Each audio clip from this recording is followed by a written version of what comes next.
What's up guys, this is Ray, welcome to Asian Filmist, and this video is well overdue, but better late than never. We're here to talk about my favorite Japanese films of 2018. Well, more specifically, Japanese movies which were released in the theaters in 2018. And I say that because some of the movies in this list may or may not have been released in 2017 or earlier in film festivals or whatnot. But since these movies made their way to the cinemas in 2018, I was able to catch them then. So that's why I'm talking about those specific films. Now, please keep in mind that this top 10 list isn't necessarily the 10 best Japanese films of 2018, critically speaking or technically speaking. These are just the movies which I was entertained with the most, which have come out last year. And needless to say, any movie on this list, I definitely recommend for anyone to watch. So let's dive right into it. Well, before that, I want to take some time to bring up 3 honorable mentions before we dive into our top 10.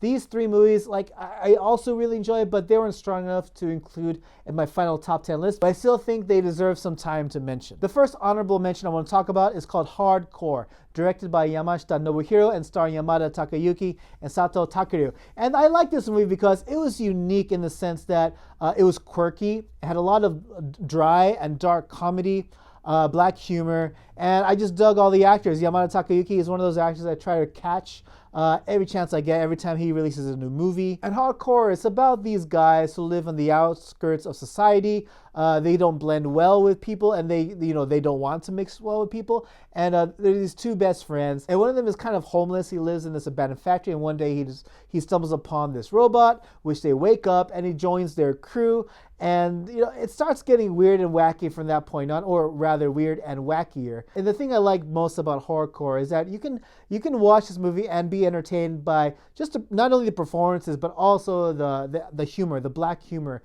that's in this movie. Or you can also be entertained with the fact that this movie is somewhat kind of has a commentary on human society. It has many layers to not only the story but also its characters, and that's definitely the main reason I would put this on this list. The next honorable mention is kind of a unique one, and it's something that I wouldn't usually put in these kinds of listings, but it's the next honorable mention is Callboy, directed by Miura Daisuke and starring Masazaka Tori. And what attracted me to this movie at first was the star, Masazaka Tori. He's one of my one of the young actors I definitely like watching. He's a former Super Sentai actor, and I tend to follow a lot of old tokusatsu vets and to see where their career goes. And this one took an interesting turn.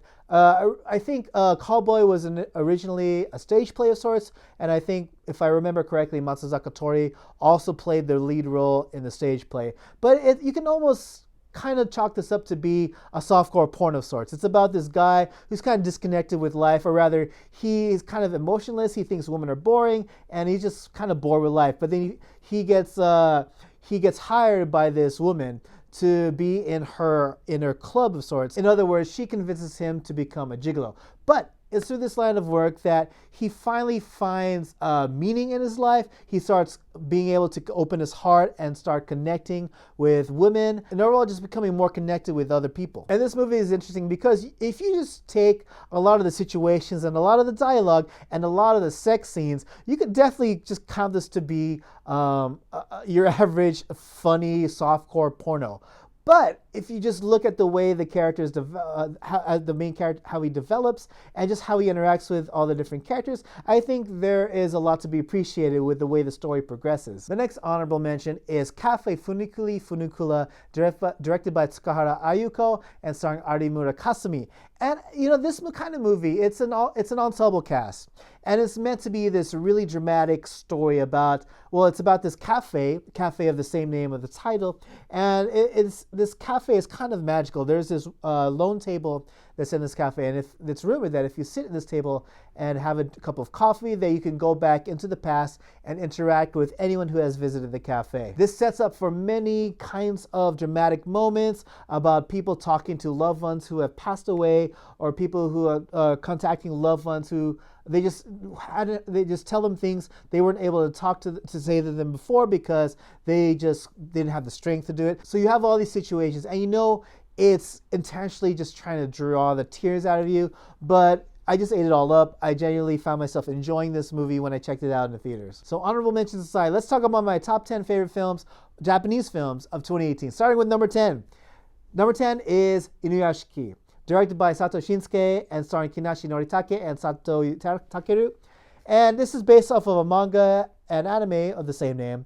And from what I understand, from what many commenters have said, the story of the live action has derived quite a bit from the original source. But I think if you just take the live action on its own, I think it's definitely an entertaining experience. It's about these two guys, one older dude and one high school student. And they both, for some mysterious reason, they see this flash in the sky. It crash lands into a park, which they both happen to be in, and they get bestowed upon these powers which turn their bodies into machines. They can turn any part of their body into any kind of machinery they can imagine. And from there, they kind of divert. The old guy, Inuyasha Ki, he uses his power for good and for helping people, whereas the high school student, he's kind of troubled in life, so he starts going on murderous rampages. And it's with these two conflicting personas that we get a lot of high-octane action, a lot of really good special effects, and really good for Japanese cinema. Because I think Japanese cinema isn't known to have the best kind of special effects, especially when it comes to CG. But man, they do deliver when it comes to the action and special effects in this movie. I think overall it's just entertaining and just a lot of fun to watch. Number 9, we have The Blood of Wolves, directed by Shiraishi Kazuya and starring Yakusho Koji and Matsuzaka Tori. The Blood of Wolves is a callback to old school Yakuza gangster movies, Gokudo genre movies, if you know what I'm talking about. And it's very classic in every sense of the way. Even the time period, it takes place in the 80s, back in the good old Showa days. And it's about this cricket cop and his straight man partner, and they're in between these two rival Yakuza gangs, and they're trying their best to try to prevent a war from happening, but it just seems that a Yakuza war is coming closer and closer to happening. Even from the first few moments of this movie, you have a scene in which a guy, he is being tortured, he's being fed pig shit, and he's getting cut up, he's getting brutally tortured, and you're into that kind of movie, and this movie delivers on all fronts. If you want a story that's not only violent, but also feels very old school, and also with heroes that kind of tip back and forth on the moral compass between morally good and morally evil, then this movie has it. Next, at number 8, we have River's Edge, directed by Yukisada Isao and starring Nikaido Fumi and Yoshizawa Ryo. And this movie also takes place kind of back in the day. It takes place around the 90s. The outfits, the way the colors are fleshed out, and even the aspect ratio in this movie they all feel like it was made in the 90s. And I think it's based off of a manga too. I'm not 100% for sure. But it's basically about these two high school students, a boy and a girl, and the boy is constantly bullied, and this girl is always trying to protect him. And as a matter of fact, one of his tormentors is her boyfriend. But this girl is the only person this boy has had any kind of normal human interaction with, and so he lets her into his life. He leads her to kind of his secret treasure at the edge of a river, same as the title of this movie. And it turns out to be a dead body. And every time he feels troubled or bullied, he kind of goes to the dead body and just kind of stares at it and talks to it, and he finds comfort in it. So that's how this movie starts. It goes into many different places from there.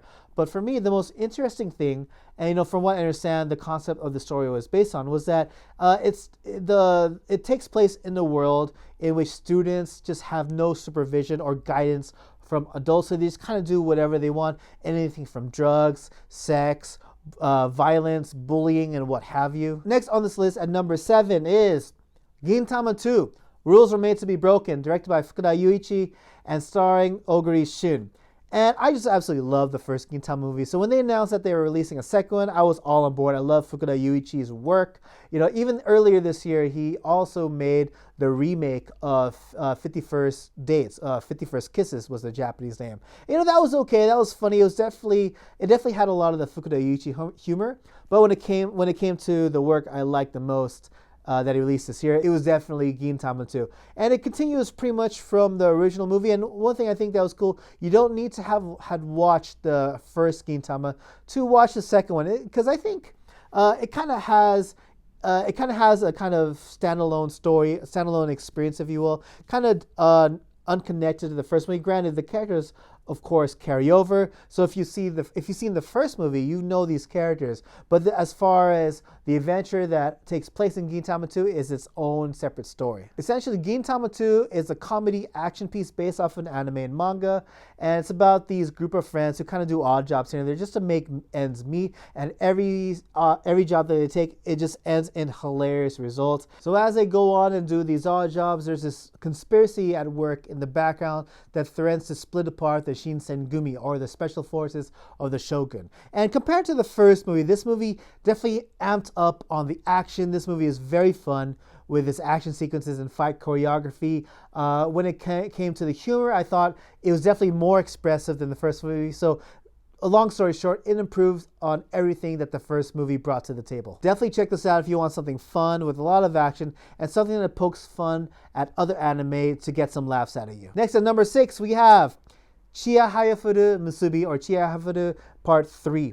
And it's directed by Koizumi Norihiro and stars Hirose Suzu. Now, I absolutely loved the first 2 Chihiro movies. I haven't reviewed them yet for this channel, but I plan to do so in the future. But, and I also haven't read the original manga that this story is based on, but just watching the movies, they're just really enjoyable to watch. It's about this school club that plays karata. Karata is this traditional Japanese game that involves hitting the right cards faster than your opponents, and the indicator to know which card to hit is by listening to someone sing a song or sing poems. It's kind of weird when I describe it, but if you watch the movie, it does a better job at explaining than I could do. But this is the 3rd movie in the trilogy, and for what I understand, for the most part, this movie takes its own direction with the story. It doesn't follow much of the source material, that's what I've been told at least, but it still manages to deliver a memorable and lovable story. Basically, Hirose Suzu's character and the rest of the club are in their senior years of high school, so they're trying to recruit young members so that way they can keep the karate club alive. And since it's their last year, they find themselves with this struggle, kind of thinking about how much they want to devote to karate when they have to also prepare for university exams and also therefore their future. This movie delivers when it comes to just its lovable characters and even just introducing you to a game, not even a sport, a game or concept that many of you might not be familiar with. I'm talking about karate, and also it's genuinely an enjoyable coming-of-age story and also an underdog tale. But unlike Gintama 2, I definitely recommend watching the first 2 Chihiro movies before watching the 3rd one. Otherwise, you might not know what's happening. Next, at number 5, we have Liverleaf, directed by Naito Eisuke and starring Yamada Anna. And man, this movie, it's probably the movie in this list that surprised me the most. Well, actually, no, not the most. I think that title goes to the number 1 spot on this list. But Liverleaf definitely surprised me. I had no idea the kind of story I was diving into. I knew the basic premise, and that is it's about this girl who loses her family. She gets constantly bullied by a bunch of students at her school. She just transferred in from Tokyo to this countryside town, and she just constantly gets bullied. She only has one true friend in the entire class, but one day the bullies take it too far and her family gets killed. And it's this girl, although not intentional at first, it slowly evolves into a revenge story. The thing that surprised me with the story was the level of violence that gets shown. Like, oh man, is there a lot of red? There's a lot of snow. This movie takes place primarily in the winter, and boy, does that snow turn blood red. When it comes to revenge stories that have come out in Japan recently, this is definitely one of the better ones in my opinion.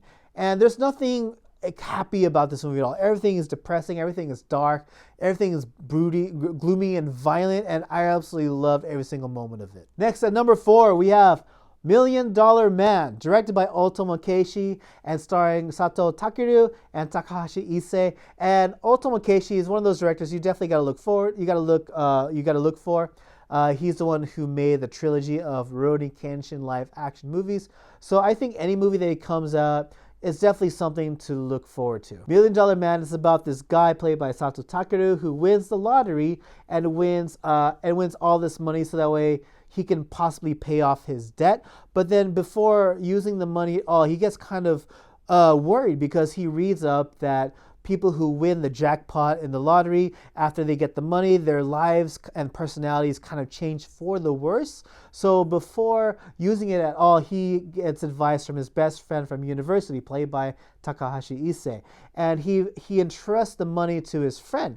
But then one day his friend runs off with his money, and Sato Takeru has to go and find his friend's old colleagues and trying to figure out where he may possibly be. This movie packs not only amazing performances and also wonderful views of Morocco, but also has positive messages, more specifically towards money and how to use money, how money should affect your life. It's pretty on the nose when it comes to its messages, but I'm all for it. I think this definitely has a lot of heart. And we also have entertaining performances by Kitamura Kazuki and Fujiwara Tatsuya, and I think the performances they delivered in this movie are some of the most entertaining that they've delivered in the past few years. And all right, here we go. Top 3. I think it was a little bit difficult to decide on my number 3 and my number 2. Definitely not difficult to come up with my number 1. But for number 3, we have It Comes, directed by Nakashima Tetsuya and starring Okada Junichi and a bunch of other names you might know, Tsumabuki Satoshi, Komatsunana, and more. Nakashima Tetsuya, you might know him for his movies such as Confessions or The World of Kanako, and he has a very unique style. You know, his pacing is always really quick. His pacing and editing is always very fast and always just nonstop when it comes to the tempo. And also his colors and visuals are always very vibrant. And this movie delivers all of that. Plus, it's a horror movie. I don't think, Nakashima has delivered thrillers in the past, but not too many horror movies. And so when it was announced that Nakashima was coming with a horror movie, I was definitely on board with it. Checked it out in the cinema on weekend 1. And man, was I blown away. It's about this newlywed couple. And soon after their child is born, they start to get visits from this unseen force. It's almost like a poltergeist of sorts. His spirit just keeps causing havoc for them. And things start to get violent and bloody very quickly. Now, from a scare standpoint, I don't think It Comes is quite scary just because of the aforementioned tempo and pacing that Nakashima is known for. But I think he makes up for that in just the way the story is told, the performances of all the main characters, and all the atmosphere, the music, everything, I think made up for the fact that this movie wasn't exactly scary, even as for a horror movie. But, altogether, it was a very entertaining package. And number 2, we have Shoplifters, directed by Koreeda Hirokazu and starring Lily Frankie, Ando Sakura, and a bunch more. And, oh man, did this movie blow this away. I caught it in the cinema, and it was one of those movies that definitely would leave an impression on you. It's about this family who gets by stealing things, and this family has no morals against stealing things from others. It's just whatever it takes to survive, and they kind of just live in peace. They don't want to be bothered, but at the same time, they do what they do to make ends meet. This movie has a ton of heart and has good commentary on human society, specifically on what is a family? What is a real family? I think Koreeda's movies, generally speaking, do very well with exploring different types of human relationships. And this movie, obviously, it's the family. And I think the core of that is because you find out that not every person in this family is related by blood. But at the same time, they act more like a family than a lot of people who are genuinely related by blood. This movie is one of those that have been popping up on everyone's top 10 Japanese films of 2018 list, and it's rightfully earned. You definitely gotta check it out. All right, number 1. So my absolute favorite Japanese film to be released in the theaters in 2018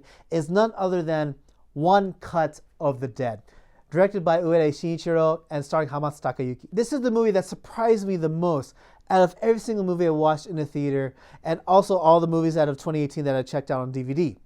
And I'll tell you why. This movie starts off as it starts off as a found footage movie, and it's a zombie apocalypse. So it's about this director who's trying to bring the best performances out of his actors, but he can't seem to get it because every one of their expressions he thinks is fake. It's not delivered with every single thing. But then they're filming in this old World War II facility that was the home to some human experiments in the past, and they find themselves being invaded by actual zombies. And so the director sees his actors reactions when they see these zombies, and he's like, yeah, that's it. So he keeps the camera rolling and films it, and he aims to make this his movie. So that's how this movie starts off. It starts off as a found footage zombie horror flick, but then it flips. After the first 40 movies, it flips entirely, and there's some things that happen in the first 40 minutes. You don't know why. You're like, well, that's kind of stupid. Why do they cut it like this? Why is this happening? But then they explain later on throughout the remainder of the movie what is actually happening. And it's just absolutely entertaining. And it sounds strange because I just described this movie to be a zombie apocalypse horror found footage film. But at the end of this movie, you'll definitely find yourself having a huge smile on your face once the credits roll. But yes, those are my top 10 Japanese films of 2018. And I really wish I could have checked out every single movie. There are a lot of movies I haven't checked out yet that I really wanted to, that I'm pretty sure if I watch it, they might or might not be in this list. But let me know what your favorite Japanese movies of 2018 are in the comment section below. If you enjoyed this video, please leave a like, and if you're new to my channel, please subscribe, and please know you can always support Asian Films through Patreon for as little as $1. And that's it for me, everyone, and I hope to see you all again in the next video. Take it easy, guys.